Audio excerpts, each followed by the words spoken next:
Thanks for joining us tonight. 3 people are dead, found shot to death inside a Coon Rapids home this afternoon.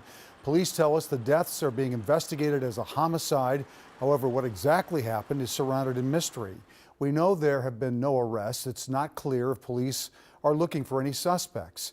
Ian Russell was on scene all day. He's here now with the latest. Ian?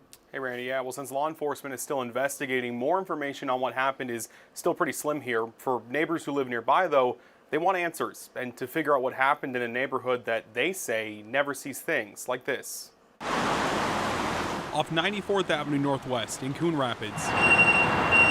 It was supposed to be a quiet afternoon for Shamsuddin Dahir. I was coming out for Friday prayer, coming out the garage. When he and many of his neighbors say they saw something they never expected to see here. To see something like this is very different in this neighborhood. Then when I got off work, I just saw a lot of police cars and ambulance.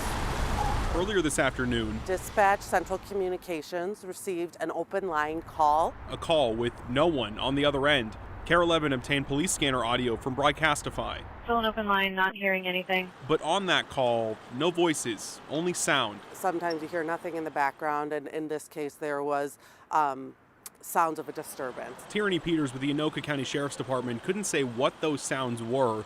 Most questions we had, how old the 3 people were, if they knew each other, if they lived here, all met with the same response. That is all part of the investigation. We don't have any public information to share on that, but everything is being looked at very thoroughly. What we do know is that 3 people are dead, a woman and 2 men.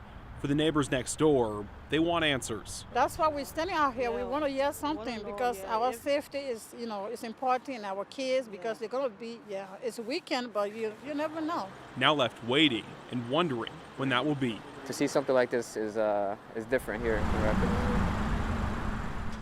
Now, again, information on this is limited because law enforcement is still investigating what happened. We'll keep you updated when we learn more.